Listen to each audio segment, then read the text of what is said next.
Well, hello everybody, and welcome to this breakout session at TechUK's Digital Ethics Summit, where we're focusing on reflections on data privacy and governance in 2020. I am Sue Daly. I'm Associate Director for Technology and Innovation at TechUK, and it's my pleasure to be your chair for this panel session today. So, as mentioned on the opening of the summit, thank you all so much for joining us. If I can ask if you could all remain on mute and your cameras off, that would be awesome. Unless, of course, when any of our panelists are speaking, of course, bring yourself off mute. But if you could just stay on mute, that would be amazing. We will be taking questions, hopefully, throughout the discussion, and we'll be using the chat function on Teams. So please do feel free to put a question in the chat and I will try and bring it in. But please be aware that therefore everybody will be able to see your question or your comment. So just bear that in mind. We have a fascinating session and a great panel that we're going to get into today with some brilliant speakers, and I appreciate them all being here. This session is really to, again, continue the theme of what do we need to look at and learn from this year, particularly around data privacy and data governance and what has happened this year. Because, of course, this year we've seen data play more of a role than ever before, particularly, of course, in the prevention, the protection for the public from the COVID virus, and helping organizations and society continue in this new normal, as we're calling it. That means that data protection compliance, privacy issues, data governance issues and practices have all been centre stage, as we've already heard this morning, and very much under the spotlight like never before. This has meant that the impact or the implications of data privacy laws, regulations in the UK has really been, a topic of key conversation. And as we come to the end of 2020, we want to reflect on what has worked well. What have we seen in terms of progress? Where are there areas where new approaches may still be needed to address, particularly as we look at the issues around the emerging use of more innovative technologies? We also want this session to focus and to talk a little bit about examples of international best practice we've seen this year. And we're also going to touch on the work of the Global Partnership Initiative on AI, which was mentioned by the Minister in his keynote address today, particularly around creating a data governance framework and what that could tell us and where that work will move forward. And also, as well as identifying what perhaps good practice looks like, how do we help companies and organizations be supported to help benchmark their current procedures, what they're doing well, and to do the right thing, particularly as we move into 2021 around data privacy and data governance. So we have a great panel that that we will get to very shortly. But to kick us off, I'm really, really thrilled that we have a fireside chat, I suppose, a conversation to really set the scene, to help enable this discussion, particularly in terms of what we've seen happen this year, which is going to be led by Jen Rodvold, Head of Data Ethics and Tech for Good at Software. And she, Jen, I hope you're there, Jen is going to lead us through a discussion with some of her colleagues from Harrow Council to really talk about, Jen, handing over to you, the work that you've been doing together, particularly around data ethics and transparency, and to really, I suppose, set this conversation, set the scene for this conversation in terms of what we've seen this year and what more we may still have to do. Jen, are you there? I'm here, Sue. Hello, thank you. Can I check that Jonathan and Ben are with us as well? We're here, Jen. Hi, guys. Oh, brilliant. Nice to see you. Then I hand over to you, Jen. Thank you so much. Thanks, Sue. Thanks, everyone. It's really lovely to be here. Thanks for having us. So I'm Jen Rodvold. I'm the Head of Digital Ethics and Tech for Good at Software, as Sue said. And today, Ben, Jonathan and I are going to share a bit about our work together. We just finished a project a little over a month ago where we collaborated on a data ethics framework, strategy, and roadmap for Harrow Council. So we'll talk through what we thought was interesting about the project, what its results were, what we're still learning. So I guess on that note, Ben and Jonathan, Let's get into it. Ben, can you set the scene a little bit and talk about, before we get into ethics, the particular project and the ambitions of the council with regards to digital and data, to set the scene a little bit? No problem, Jen. Feels like we should have probably drawn a little fire on this whiteboard behind us. Would have given the real fireside chat feel to it. But yeah, just to set the scene, in Harrow, Harrow Council really led the way, and we've been one of the leaders in the field in online services in local government for the past few years. And we had some ambitious plans for the future. Over the next year and a half, we really wanted to push our website down the route of personalisation to really try and match the services customers were looking for to them. And initially we were going to do it in a direct way of letting you see the service questions you've raised on the website and getting other information through the website. But we wanted to go into a more advanced ways of indirect personalisation, using data and information we have about customers to try and anticipate the services they were going to want from us. But as we started to think how we go down this route, we realised we were going to be using lots of data in lots of different ways that perhaps as a council we hadn't really done before. We're good at being reactive as a council, but we've never really done work that's proactive, and that takes us a whole different realm in terms of both compliance with data, but also what's right and wrong to do with data.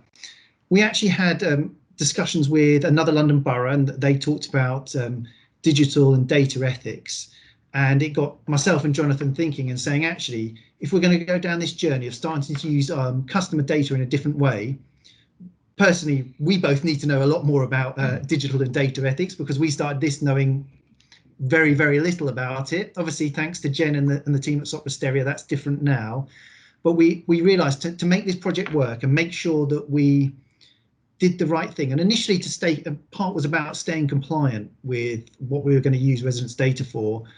We needed to look at digital and data ethics and understand it and work out how we could apply it initially to this project, then to all our digital services, and then start to expand it to the rest of the council. So that's the kind of project where we started. Where we ended up, I'm sure we'll get into our conversation, it exceeded our expectations really of what we learned from the project, to be honest. But I think we'll cover that in a minute. That's great, Ben. That really whets the appetite there. Thank you. So Jonathan, in your role then as Director of Customer Services and Modernization, can you describe a little bit about where Harrow was at with data in general? What was your relationship with data, and what do you think the challenges were from that perspective, or the opportunities? Yeah, hi, Jen. I suppose on a personal level, data is something that's always sort of excited me. And a bit like Ben, I think a lot of our history of relationship with data started with cricket averages when we were both very young. In terms of a work perspective, which is, I guess, why we're here today, rather than maybe a different fireside chat. But, yeah, it is something we've always been quite excited about at work, and how we use data here at the council. A lot of the decisions we make around customer services and digital services are data led. We're very good at utilising the information we have here at the council. I suppose one concern we had was sometimes we can take an insular approach, and by that I mean we look for evidence within the data sets we own as a council, rather than reaching out looking for new ways to understand what's happening. And I think the work we did with you and the team helped us understand that more effectively. I think in terms of customer data, I think we've always taken the view that the data we hold as a council is as a single entity. And by that I mean we believe that when customers give their information to the council tax department, it's not necessarily just part of the council tax department. We use it across the council effectively to ensure that we can provide appropriate and suitable services for our residents.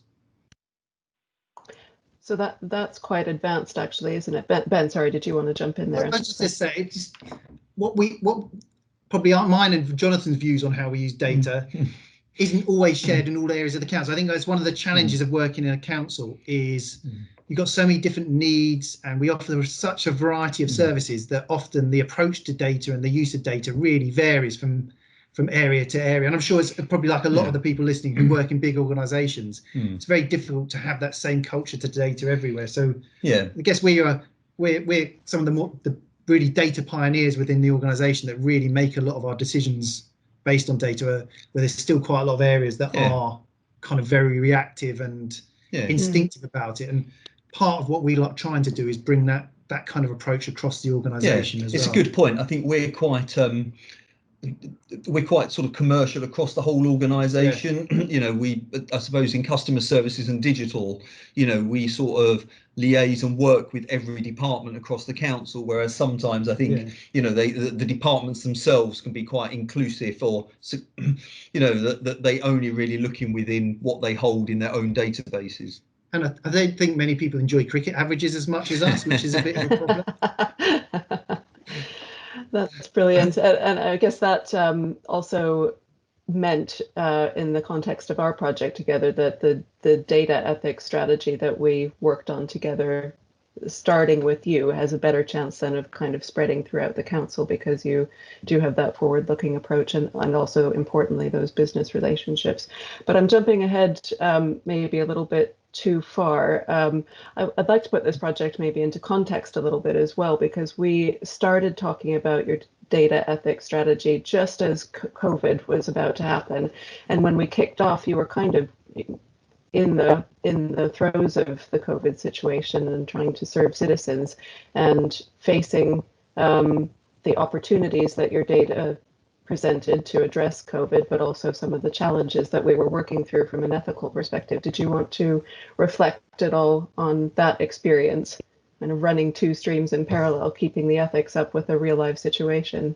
Yeah, definitely. I mean, you know, we'd discussed before about, you know, what was important, you know, why was it important for us to work on data ethics? And I think, you know, as Ben's already mentioned, we have some very ambitious plans. You know, the work Ben and his team do is quite incredible in terms of local government, and we wanted to make sure we were using that data in an ethical way, especially through personalisation. But as you said, then in terms of the data through what was happening at the time in terms of coronavirus, was, I suppose, we wanted to make sure that we were using data in the correct way to represent what we were doing. And you know, we were being handed, you know, I was responsible for the clinically extremely vulnerable group across Harrow, and that's about 14,500 residents that, you know, we needed to contact quite quickly to support them at a time where they were being told, do not leave your house under any circumstances. And we were sort of suddenly gifted numerous data sets from the NHS, from GPs, from parties, from the voluntary sector, and between us we had to work quite quickly ensuring that we could contact residents and supply them with any sort of needs, food, basic care needs, support services as quickly as possible. And you know, at a time when you're trying to think, oh, we're using this data ethically, whilst on the other hand making sure that, you know, we weren't sort of leaving anybody particularly vulnerable unattended. Yeah, so such an interesting position to be in, and I guess gave us an opportunity to kind of get a real feel for some extreme real life use cases as we were working. So to that point, you know, Ben, you said at the beginning that you kind of started from the point of view that this was about compliance, and that's my timer just because I'm terrible at keeping my own time. So I'll pause in a second, but I'll pause for audience questions in a second, but just one quick question before we do that. So you said you started this journey with us as kind of thinking it's going to be about compliance. And we could have, you know, rocked up and talked about data ethics standards that are coming out of some really leading organizations around the world and helped you that way. But we try to take a much more collaborative approach and think about your context from even a culture and values perspective. Can you talk a little bit about what was surprising to you that was more than just compliance, then what you got out of it then? It was, without sounding kind of rude, much more interesting and engaging than we were expecting. And I know you Stereo worked with the whole of the digital team, so it's 20 people who are ranging from developers to BAs to project managers, different levels of experience. And it was I think some of the approach actually you took, Jen, to engaging us through storytelling and bringing it to life actually got everyone in the team interested in talking about digital ethics. And actually, as with all these things, that part of the battle is making people aware of it and making people conscious of it and interested in it. And it actually the topic was really brought to life by how much ethics, digital ethics, data ethics affect people's everyday lives, particularly the way we're going to more automation and more technology. This is going to become a bigger and bigger impact on people. And actually, where this started with compliance and actually making sure what we did stayed within what we were allowed to do, it actually started to move to something about creating trust with our residents. And at Harrow, we understand that if you use our council tax service and it's good, you're going to expect our missed bin service to be good. We've always done very well to be consistent across our services. But actually, we started to realise that if we can create this bond of trust with our residents through being trustworthy and open and transparent with our data, we're actually going to get more people using our online services. And if this is a culture that we can create through the creation of all our digital services, it's not just going to be a good thing because we look after people's data better, but it's going to be a good thing because we're going to build trust and transparency with our customers, and more people are going to use our online services. So it became more than a compliance tool. It actually became something that if we embed this in how we build services, we're going to build better services that more people will use and will be more inclusive. So it's brilliant. It really changed the culture. It's changed the culture of our development team, really, from BAs to the people who are doing the actual coding. It's become part of our DNA as the team, and it's part of your approach to how you introduced it to us. It really resonated and chimed with us. Yeah, I think, sorry, just a mention of DNA. I think, one of the things we always knew is we're very headstrong around how we deliver digital services, and we sort of plagiarised the Jeff Goldblum quote from Jurassic Park that we were always so preoccupied with whether or not we could, we never actually stopped to thought whether we should. Excellent. Oh, I love Jeff Goldblum. It's nice that you could work him into the conversation. That's brilliant. So I will check now to see if there are any questions, and Sue or Noreen, if you're there and can just shout if you've got anything. But just reflecting on what you both have said, I mean, it was an absolute pleasure to discover how much care your teams have for citizens, and the concern that people have around ethical issues, even if the technical knowledge of digital ethics or data ethics wasn't there at the beginning. The desire to live and breathe an ethical approach and the care for the citizens and the importance of building trust was there, certainly. Is there anything coming through? And I think we might be out of time anyway. I think we are out of time, and unfortunately.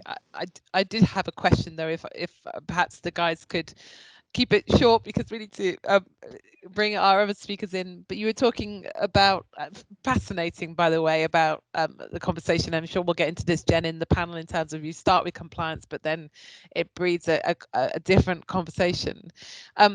Ben and Jonathan, I was interested, you said you were both data pioneers, and I would say digital ethics or data ethics pioneers as well by the sound of it. But what's the one kind of message you would give to others then to encourage them to be similar pioneers within their organizations? What do you think, what is the key that you would say to them, or lesson that you've learned? If it's genuinely, every council and every organisation wants their residents to trust them more, and I think that's, if you can explain that, building up a digital ethics and data ethics framework can get your users and your residents to trust you more, that would buy every organisation into this. I think when you start from the compliance, people switch off. When you're talking trust and say, this is what it will give you, you can start to engage the organisation a little better. And I'll keep that brief there, but that's what we've preached around the organisation now. Great, thanks. I'll say I'll just agree with Ben. Love it. What a team.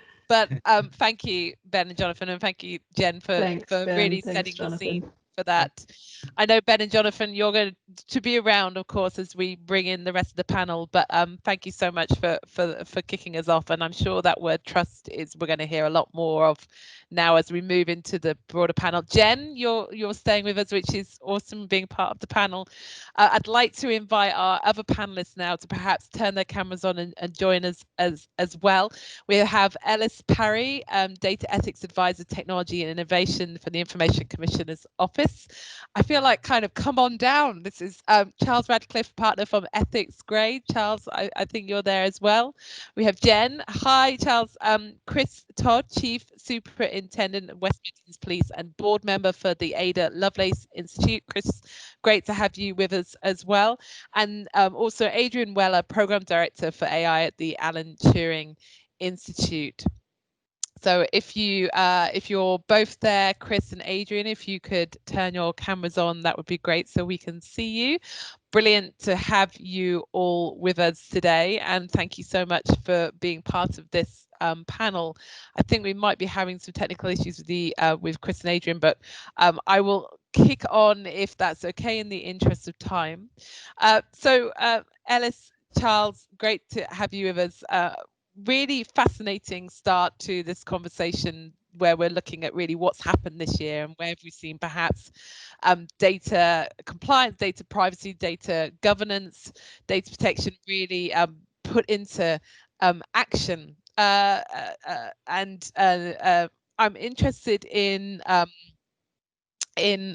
reflections from your side, and perhaps start with Charles, if you may, of during the year, what have you seen the impact, or how have you seen the impact of data privacy laws, governance and regulation, and do you think that data privacy, data protection has really played an effective role this year, and if so, how and where have you seen it really make a difference? If I can ask you to kick us off, perhaps.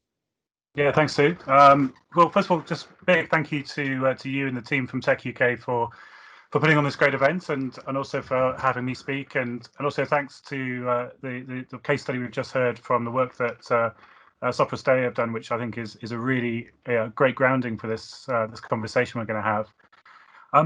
For me, what I think the biggest thing that I've seen in 2020, which has been really heartening, is that more and more organizations have seen that the work that they've been doing around AI ethics or data ethics or digital ethics, or whichever flavor of this conversation you want to label it as, more and more organizations have connected it back to their corporate strategy. And more organizations, perhaps not the council, which you've just heard from, but certainly more and more organizations in industry have recognized that this is an important part of their investor relations conversation as well. For me, one of the things that made me kind of realize that these two things need to be connected was when I was in my previous role, when I was heading up AI at Fidelity. I was involved a lot in some of the ESG conversations where we were looking at the stewardship activities that we had for sustainability or diversity, etc. And I was also looking at AI governance, and suddenly I realized that we're not making this up. We're not the first people to kind of be figuring out these problems. In actual fact, there's a very, very strong parallel between what we're doing today around digital ethics, data ethics, and what people have done before with other initiatives. And there was a great paper back in 2005, I think it was, from a guy called Zadek, who talked about the stages of maturity towards corporate social responsibility. CSR was the sort of language that was used back in those days. And he talks about sort of 4 stages of an issue maturing. So an issue going from sort of latent to emerging, consolidating to being industrialized. And for me, I think what we're seeing in 2020 is that the issue of AI ethics, data ethics, digital ethics is definitely moving from that emerging category, kind of base camp 2, to base camp 3, where it's now starting to consolidate. And things like GPI you've mentioned before have great examples of that. But also we're seeing organizations really learning that their own response needs to mature as well. And the 5 categories that Zadek mentioned in his paper were, first of all, organizations are defensive, then they move to compliant, then they kind of take on a managerial responsibility, then it becomes strategic, and then finally they involve themselves in civic society. And I think, what we heard in that case study at the beginning is, very much the team at the council, saw this as maybe a compliance exercise at the start, but then realised actually as they peeled that onion, there was more and more important things for them to focus on. So I think recognition, that story from Zdeněk is around climate change and CSR, and his case study from Nike talks about how that organization went through an evolution. And I think what we're seeing now is a sort of direct mapping of that thinking to these questions of data ethics and AI ethics today. Great, Charles. Thank you so much. And I'm sure we'll get into that in a little bit more detail in the discussion. Ellis, if I can come to you, Ellis Parry from the ICO, thanks so much for being with us as well. And keen on, particularly in, of course, your role, and Liz mentioned you in her address in terms of the work you've been involved in during 2020. What have you seen in terms of the impact of data privacy laws, regulation, data governance this year? And do you think that what we have had and what we're using has been effective? And if so, how and where? What would you draw out? Yeah, I mean, it has been, thank you so much for having me, just an incredible year. I've been at the ICO for just over a year now. I started in November 2019. I think my very first day may have actually been the Tech UK conference last year, I think. And I was expecting a sleepy job in Winslow, and it has not turned into that at all. And my boss, Simon, I can just see is on the line. I shouldn't have said that in front of Simon, should I? But it has just been this absolute kind of fascinating ride through a year that I don't think anybody could have predicted. And when I joined, the priority areas that I was kind of walked through were invisible processing, vulnerable populations, AI, and ad tech. And all of those priority areas have just been writ large, like a stick of rock. They are written through the pandemic response primarily. And it has been absolutely fascinating talking to organizations. They are assessing fairness. How are they doing that consistently? How are they minuting that, in particular in relation to their record keeping obligations under the GDPR, all of those good things? Are they using data protection impact assessments to build up and out into ethical considerations? Are the ethical considerations becoming, I've kind of got a terminology of this cellophane wrapper, a kind of clear wrapper around a more traditional GDPR data protection impact assessment? How are you assessing harms? Who is doing that? What kind of yardstick are they using, in particular, potentially in relation to bias, which is obviously an issue in relation to pandemic planning? Looking then, obviously, I've been very focused on the public sector as a comment into NHSX in relation to the contact and tracing app. Now back at the base, but looking at how organizations are articulating their values, which I think plays in quite nicely into what Charles was saying. It started as CSR kind of 20 years ago, 10 years ago. It then kind of matured much more into you must have a GDPR compliance program. I think, organizations that were smart already had data protection compliance programs under the directive because it was the only sensible thing to do to make sure you were meeting your minimum legal obligations. Now an express requirement under the GDPR, but I think people are going to move through, as we've said, from defensive. I really liked that kind of stratification from defensive to compliant to strategic, and that's very much where I see the ethical conversations moving into a strategic forum, as they should. And so from my perspective, we've been doing quite a lot of work with HDR UK, the National Institute for Health Data Science, and they have a goal of uniting the UK's health data sets to promote discoveries that are going to improve everybody's health, including obviously in the context of a pandemic. And that has been absolutely fascinating, seeing at pace and how they've wrestled with some of the issues, and ultimately how when push came to shove, some of those issues were perhaps more in people's minds than when they read the law, read our guidance and our excellent guidance on our website. I would recommend the COVID-19 subset of the Information Commissioner's website to everyone and anyone. We've been putting a lot of effort into producing some really great guidance about how we are assessing public health, public interest, public task, not only from the public sector point of view, but also possibly from the private sector point of view as well, and how you can reuse pseudonymized personal data subject to certain safeguards for the research purposes under the GDPR in the public interest. So I've seen these issues just become really at the fore of everybody's minds, and that has put people under a certain amount of pressure to really think about how they're going to address these issues constructively and in compliance with the GDPR, and come out, from my point of view, with some great innovative solutions. Oh, it's brilliant to see that kind of transition of this conversation that people are sensing and seeing. I'd love to bring Adrian Weller into the conversation now. Adrian, Program Director for AI at the Alan Turing Institute. Adrian, it's great to have you with us as well. And we're going to get on to, I'm sure in a bit, I'm going to ask you a bit more later on about the Global Partnership Initiative on AI, which I know has been keeping you busy.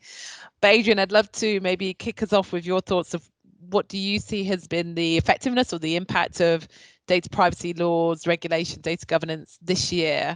And perhaps, what are your reflections? What have you seen in terms of, is the conversation changing perhaps? Thanks very much, Sue. Just checking, can you hear and see me? Brilliant. We can. Lovely to see you, Adrian. Fantastic. Lovely to see you. And I really enjoyed everyone's comments so far. Let me say that the LS and the ICO are doing great work.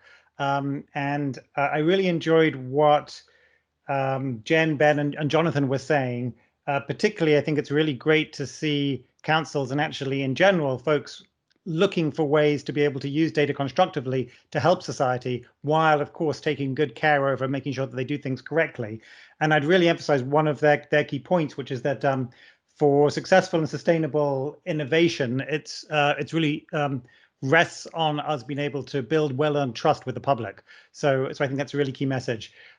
If I may, I'll just briefly give some reflections on this year, working towards 3 key lessons and 3 key themes to move us forward. I'll try to do that quickly. So I'd say that whereas for years people's data has been gathered and sold in ways that most people don't really know much about, this year has really highlighted data and algorithm issues in important ways to the public.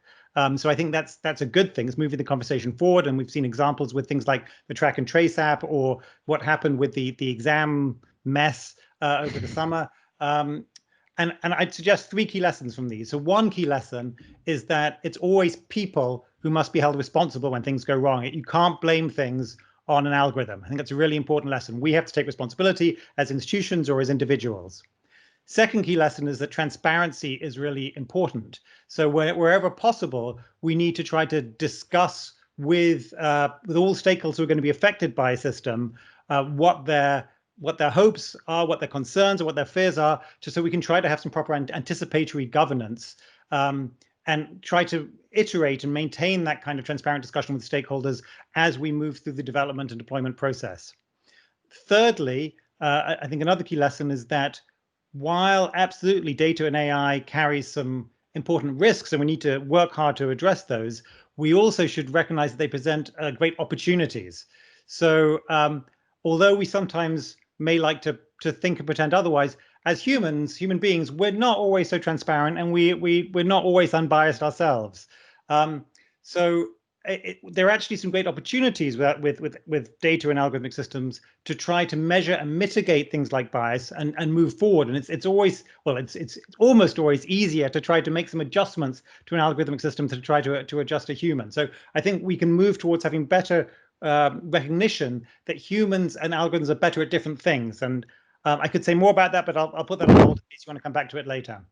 Then 3 key themes to move forward. I think we've seen a really great start across international organizations with lots of broad agreement on ethical principles that people want to implement. And there are over 100 of these out there now. What's good is that there is a lot of agreement. But in order to move forward now, I think we really need to move from principles to practice. It's become a theme that many people are talking about. I think it's really important. And that's absolutely necessary, because although everyone talks about wanting to have more fairness, more transparency, more privacy, you can't typically have all of these things. We need to examine these issues in context to get into the inevitable interdependencies and trade-offs which often are going to occur in a specific situation. And I'd say there are 3 key pillars that need to be involved. So one is you need to work with stakeholders, like I was describing before, transparently, to figure out what requirements we really want. The second key thing is then it's more of a technical issue. So this is more kind of in the heart of most of what I do day to day, which is to try to build the technical tools in order to deliver those requirements. And the third pillar is to work with government policymakers and regulators in order to ensure that we have good governance policies that are enforceable. And of course, all of these interact with each other. There's no point trying to make rules that can't be enforced and that can't be where you can't have a proper assurance mechanisms. And I just highlight that it's really encouraging to see that the CDI is developing its assurance program to try to help in this regard. And actually the UK is doing really interesting, exciting things to help with all of these, but maybe I'll leave it there. Adrian, thank you so much. Great insights as always, and great to see you. I love the summit for many reasons, but one particularly this year, I get to see so many people that I normally would bump into, but I haven't been able to this year. So it's great to see you all. And our final panelist is Chris Todd. Chris, are you there? I hope you are. It's lovely to have you with us, and particularly in your role as Chief Superintendent at West Midlands Police, but also as board member of the Ada Lovelace Institute. So thank you for being with us. I'd love for you perhaps to give us your reflections on what's been the impact of what you've seen in terms of, data issues, governance, and what would perhaps have what's been most effective and what you've seen this year, and perhaps also reflect on some of the other points that's been made. Chris, over to you. Hi, thank you. I am here, and hopefully you are all seeing and hearing me now effectively. Great. So thank you very much for inviting me. Yeah, I've really enjoyed the conversation so far, and particularly the insight into the work from Harrow. It links into some other stuff that I've been involved with. But reflecting on the year so far, I guess I'm here as a police officer, and I should probably give a kind of a policing perspective to this to add a different dynamic. So I'm naturally involved in data analytics. That's one of my portfolios. I've got the National Police Chief Council lead data analytics.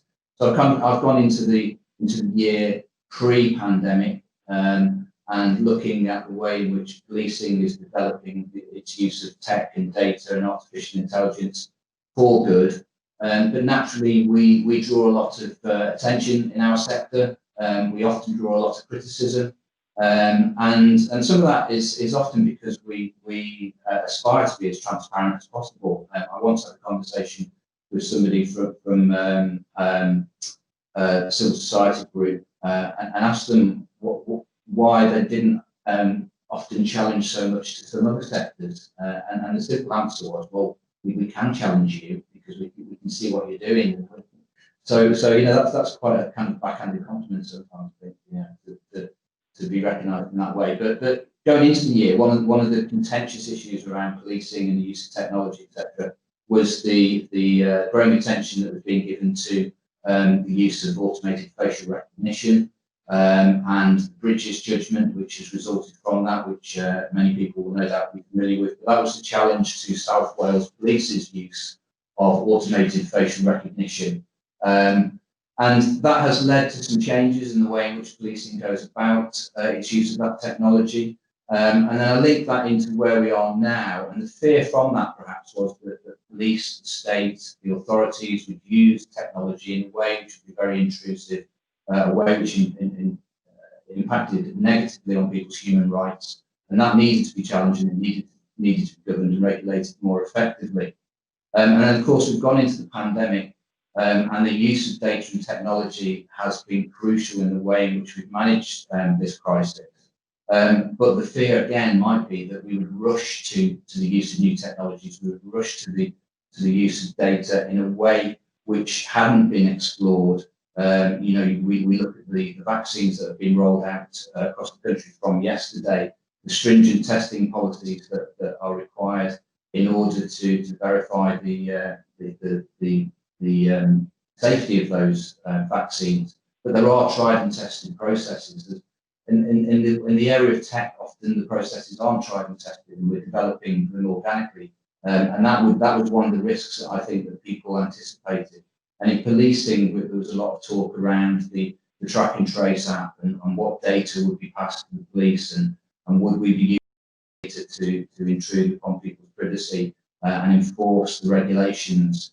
And linking back to automated facial recognition and bridges, and more recently to the Track and Trace app, and the question about whether we would or wouldn't be enforcing people's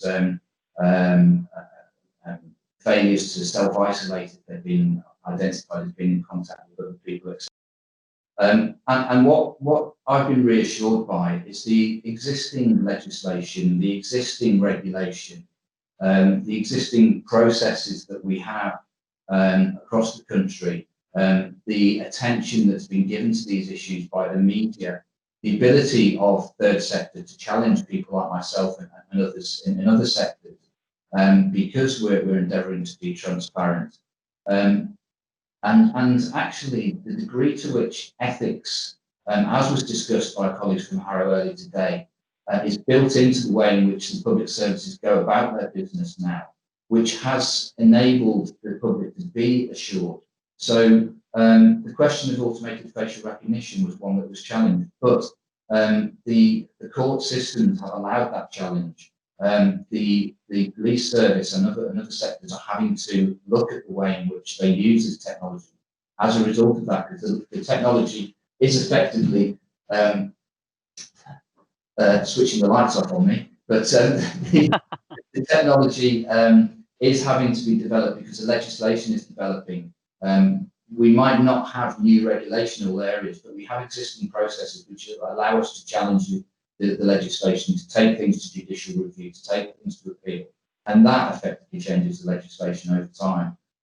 So that's that, and the same can be said for the test and trace. We aren't seeing police officers going around and enforcing against people who are not self-isolating, not because we've introduced any particular new legislation, but good old-fashioned rules of evidence don't allow for that, because the technology as it stands is helpful to guide us and keep us safe, but it doesn't stand the scrutiny of the criminal justice system. The criminal justice system is very robust, so I think we can be assured through this that our existing regulation, legislation, the civil society, media attention, all of these factors that we benefit from in this country have seen us ride this out in a safe way, really, and the common factor across all of those is the people.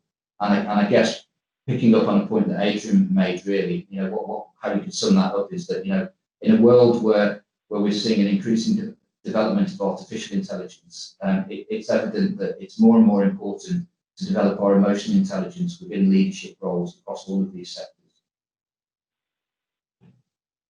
Thank you, Chris, and what a great thought to end the kind of summary of the year on in terms of it's about people.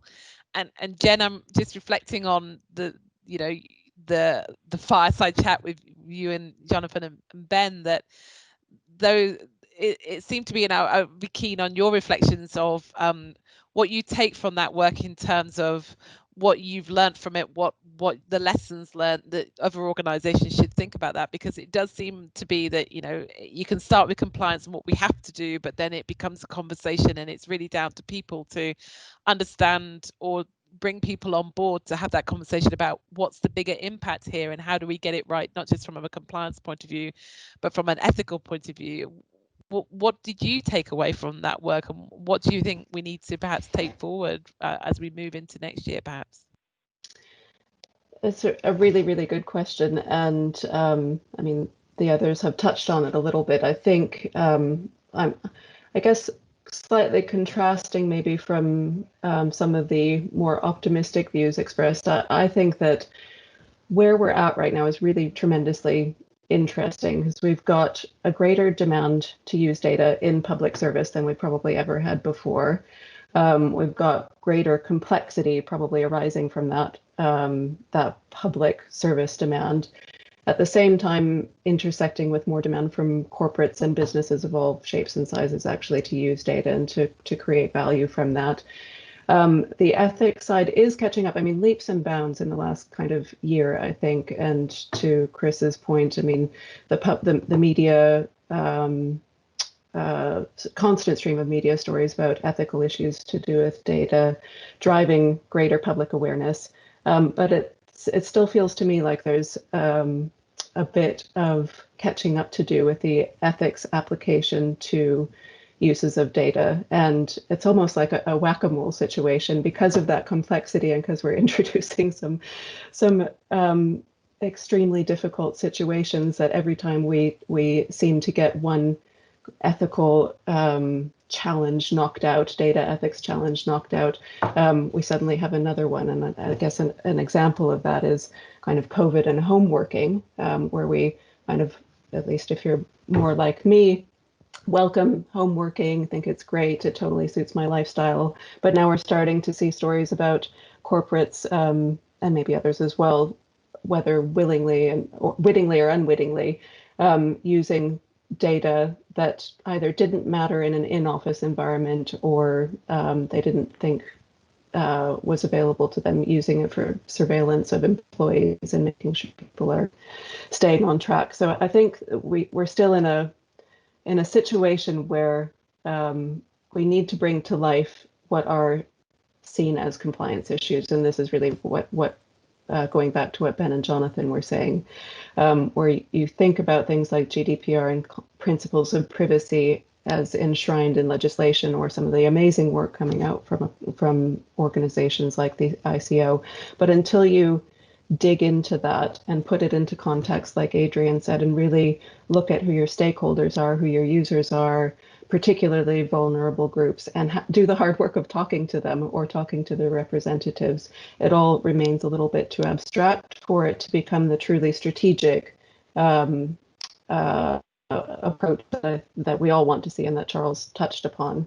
So I think we're going to see some more things like that going forward, but we have to hold people accountable, hold organizations accountable when they talk about fairness. That's come up, concepts like legitimate interest, who decides what's in a data subject's legitimate interest, who decides what's proportionate, who decides that use of data is altruistic and in the public interest. These are massive questions, and it does take context and I think much, much, much more focus and engagement with the data subject in the end.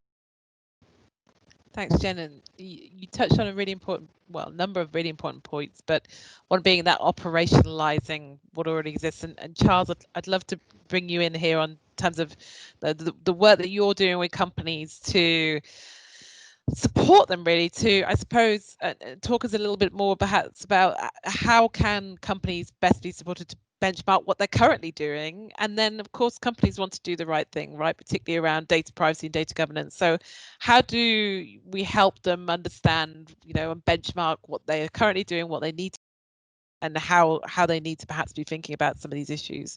Putting it into practice, right, is key. Yeah, absolutely. And I think that touches on what Adrian was saying about moving from principles to practice, or moving from principles to protocols, is with sort of same alliteration, but slightly different focus on it. So when I was in my previous role at head of AI at Fidelity, I must be quite that we had a lot of a lot of emphasis on the technology, and a lot of support from the top of the organization that we should be a leader of tech, but also a lot of concern, anxiety, paranoia, perhaps, that if we take the wrong step, we might blow up the reputation of the firm. And it's really trying to balance those two questions, which kind of led me to where I am now. And I thought it would be quite straightforward, the governance aspects. I thought we would just be able to hire in some consultants and tell us what to do, and get on with it. And what we heard a lot of was, here's what you need to do to be compliant. And we kind of knew that already. And also, here's the engineering best practice that is emerging from the field. And we felt that that was very useful. But there was a third question, which is, how do we be truly trusted? That those things weren't really addressing. And it was really the context of the techlash that we've heard a lot about from the media that Jen's mentioned over the last few years. That was the thing that really concerned us. As an organization would have crossed the creepy line. You almost don't know until you've done it. And I think we have seen plenty of organizations this year look at employee surveillance, for probably entirely legitimate business reasons, but they haven't realized they've crossed the creepy line in pursuing those things. And then once that has hit the news cycle, it affects them reputationally. And so, we started to, at Fidelity, started to think about this, and that's kind of led me to where I am now. And I realized that, what organizations really need is, first of all, they need to kind of a health check or a benchmark in terms of understanding kind of where they are now in terms of their maturity. But that benchmark really has to be able to give them the comparison against their peer group. And I think there's been some really good initiatives, like from the high-level expert group of AI from the European Commission. They've published a self-assessment toolkit, which gives you an opportunity to have a nice little spider diagram that kind of shows where you are against an objective standard. But the challenge with that is, if you're a startup and you only one on every scale, is that appropriate? Maybe you're, the best startup of your kind, and you've actually done you should be patting yourself on the back for getting a 1 on every scale. But you really want to be able to compare like with like. And equally, if you're a large organization, let's say a big airline, for example, where AI might not be the core of what you do today, but might very much be something that you see a strategic importance around the business of your future. Again, do you need to score a 5 on every scale like you would expect, one of the big tech companies to achieve? And if you're very early on your own maturity towards this. So we think that benchmarking and comparing like for like organizations is really important, and that's why we started up Ethics Grade this year, in order to do two things. Firstly, connect the conversation around data, digital, AI, etc., into that ESG conversation, and measure organizations in the same way that we would measure organizations against sustainability targets or diversity targets, etc. And then secondly, to be able to kind of give that measure, that objective measure, so organizations can compare their performance against their peer group. So we think that's the most helpful thing. And while we're not in the business of doing the things that we've heard today, from Harrow Council, and actually helping organizations, take that further. We don't want to be in a place where we're marking our own homework. We want to be in a place where we're kind of looking at, what is best practice across industry, and then starting to say to organizations, look, we are seeing best practice emerging over here. This is where you should look. And maybe here's some organizations, like Sopra Steria or others, who can then actually do the practical implementation for you and take it further. And one more thing, it's not necessarily always the case that organizations are deficient in terms of their capability. One of the most interesting things I found this year is that actually quite often it's the case that organizations do have some really good practice, but that good practice isn't visible from the outside. So we might rate an organization based on publicly available information, things they've communicated through their marketing materials or their corporate blog. They might have an ethics board or an ethics committee of some kind, and so we know that they're taking these issues seriously. But some of the things around how that committee operates, the transparency around who is on it, what sort of representation is there, and also not just a question of who decides what is the wrong side of the creepy line, but how do they listen? How do they listen to stakeholders, and what's the quality of that listening? If that evidence is not out there in the public domain, it means that we can't rate them, and it means that perhaps against our measure of best practice, they would be lower than they really ought to be. So part of what we found over the last few months, particularly, is that when we go into an organization and do that exercise, quite often we're saying, yes, you are falling behind where your peer group is, and these are the areas you need to improve on. But also it could quite often be the case that, look, there's some good things you are doing that you just need to be able to communicate better. And we think that those are equally important in terms of the communication in order to build trust with customers and stakeholders. Absolutely. Thanks, Charles. Absolutely fascinating. And you mentioned identifying best practice, and I'd love to bring Adrian into this in a second to talk about the global partnership and how we develop international best practice. But Chris, just to bring you in on that, and I wonder whether a lot of that resonates with what you're seeing across the policing sector, but also across the organizations that you might be dealing with in terms of can we identify good practice, best practice, and then how you communicate that, because communication, you know, the trust word came up and has come up a lot already today. That is key, right? And particularly with I would imagine your role within the police, building trust is important, and communication therefore is important. So how are there examples of best practice or good governance where you know the similar approach is happening, or do you think that's an area that more work needs to be done in? I think the simple answer to that is both. So there are some good practices, but there is more work to be done. A lot of what Charles just said really resonated actually, and made me feel quite proud of the work that we are doing here in the West Midlands around data ethics. So we have our own data science capability within West Midlands Police. A few police forces around the world really that have that capability. But we've purposely built that, we've proved the concept, and we've developed a lab. We've recruited people into that, so we don't outsource that work. They are public sector employees employed by West Midlands Police now, and they've brought a wealth of knowledge and experience from other sectors into this area. That in itself is an interesting concept, because I've seen practice in other public sector organisations where they have imported that capability from other providers, and they've not really understood what it is they're being provided with when they've been pressed on that. So it's really reassuring to hear Ben and Jonathan's story earlier today, and the work that they've been doing with Jen, and how intrinsic data ethics is to the work that they're doing, because that's absolutely crucial. So here in the West Midlands, when we built that lab, what we also built effectively, if you like, is our own independent data ethics committee. And that was recruited. So we're privileged in policing that we have governance that sits above us as an organisation, an elected official, which is the Police and Crime Commissioner. So the recruitment of the ethics committee, to the points that Charles was making, came through the elected official rather than anything we've done to ourselves. And the governance sits outside of West Midlands Police, and it sits with the Police and Crime Commissioner. Who's on that committee, who determines whether we're crossing the creepy line, which is a great phrase, by the way. All the people who are part of that committee, their bios are on the website, PCC's website. You can see who they all are, and they're very talented individuals. So there is transparency there. Every time they scrutinise the work that we propose, the meeting is minuted, the minutes are published, the advice is published. We have a range of options. They can say yes, crack on. They can say absolutely no, you're really barking at the wrong tree here. Or they might say, in principle, it looks like the right thing to do, but we need more information. All of those kind of conversations are minuted, documented, and published on the website, so that the public can gain that reassurance, because it is absolutely about trust and confidence, and legitimacy is really important to policing.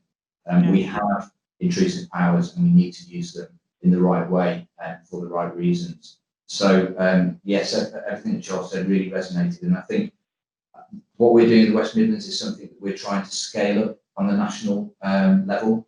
That's a challenge in itself. It's easier, you know, the 43 forces across England and Wales, it's easy to do something within one of those forces than it is to do across the 43. And that's part of my challenge when I own the national strategy. But I think that's what we require. So back to the original question, yes, there's good practice, and I would propose that what we do here is an example of that. Is there more work to be done? Yes, because that isn't replicated across the 43 forces of England and Wales, and I'm sure that would be the same across the other sectors as well. Yeah, a lot of lessons, and I think a lot of lessons to be learned from what works, as well as perhaps touch on a comment from earlier, what isn't working. So moving shift, and I know we've run out of time, but I'm going to take chairman's privilege and extend the time a little bit, if everybody is okay with that, because we've got till 4:10 when the plenary comes back, so I'm going to extend it a little bit. So I hope people can stick with us, because it's Adrian, I wanted to bring you in, of course, to talk a little bit about, we've touched on the issue of best practice and what exists, and also whether perhaps the data privacy governance frameworks and what we have in place right now, given what we've seen this year, has really doing the job and is effective, and looking at what is happening around the world in terms of this data governance conversation. Wanted to touch on the work of the Global Partnership Initiative on AI and its work on creating a data governance framework. How have you seen that work being driven forward this year, and what might we expect to see happen with that activity going forward? Can you fill us in a little bit? That's a great question, but I should give a disclaimer that I'm not part of that working group, so I can't give you an insider's view on that. There are great people involved, like Jenny Tennyson from Open Data Institute, who I think is chairing or co-chairing that group. Should I give you some slightly broader comments that relate to that? Absolutely, yeah, of course. Sorry, Adrian. Okay, no, brilliant. And just before I do that, can I quickly comment that I think that Chris and Charles and Jen all spoke very eloquently and made really great points. Two quick comments on some of those things that came up. One is that people often talk about building trust, and of course, that seems like the right thing to do, but without, I hope, appearing pedantic, I would emphasize a point that Honora O'Neill often makes, which is that we don't really just want to build trust. We don't want people to be trusting things if it's not trustworthy. It's really important that we have well-earned trust. That is, that we're building trustworthiness through having proper mechanisms in place so that people can rely on measures in order to trust safely. And that relates to another point, this point that Charles made. I think he was saying when you're at Fidelity, you're always a bit nervous about potentially you could get in trouble. And I think that's a common thing that many companies and entities feel. There are a lot of places that want to do the right thing, but they're nervous that if they try to do the right thing, it might backfire and they might get in trouble. And I think it's really important that we talk about this and recognize that no one actually really knows what the right path is. We're figuring this out together, and we need to try to create some kind of safe way where firms can feel that it's safe to try to do the right thing under some sort of guidance. It could be something like sandboxes like the FCA has developed, or something like that. And we need to work together to try to figure that out in order to be able to make progress together. Then coming to your question, Sue, on international coordination a bit more generally, I think we're seeing really encouraging signs. We heard about the EU high-level expert group and their recommendations on particular methods to try for companies to try to make sure that they are developing the right kinds of tools and approaches, and that's a flexible approach, which is a constant work in progress, which is really good. OECD has been very helpful, and that led to GPI actually. We've seen UNESCO come out with a set of principles. There's the separate from the EU high-level expert group, but sometimes can seem a bit confusing to some of us in the UK. There's the Council of Europe, which is different and includes still the UK. So they have their expert committee, ad hoc expert group on AI, which is coming up with their recommendations, including things like mechanisms to have assured AI, which is really good. There's the UN Roadmap for Digital Cooperation. So there are several, well, there's a range of groups, and I actually think that's really encouraging, and some of them are emphasizing different things. It's nice that groups like the UN, for example, can bring in the Global South and really emphasize themes of ensuring that we have diverse groups and voices represented, not just geographically, but also across women and underrepresented minorities. So all those are really important themes, and I think we'll see how things develop. Absolutely, and I think that there's a lot of work going on right now, right, Adrian? There's a lot of different activities and different areas, and I think obviously we're coming to the end of our time, and I'm going to come to Ellis, but just Adrian, before I do that, what's the one area that you would like to see progress in 2021? The first thing that comes into my head is one of the things I mentioned earlier, was so to move from principles to practice or protocols, Charles. That I think it's really key that we start to get into the nitty-gritty of specific settings, and it's not easy, it's sort of hard, but it's really important and it's key. Otherwise, we won't really know what we want when people say we want fairness, we want transparency. I actually think, although I'm a big fan of transparency and work in that area, sometimes transparency can actually be unhelpful. So to figure out what we really need in context is critical, and to figure out the priorities there. Thank you, Adrian. And Ellis, come to you to finish off and close off. And I'm so sorry we have run out of time, but this is such a fascinating discussion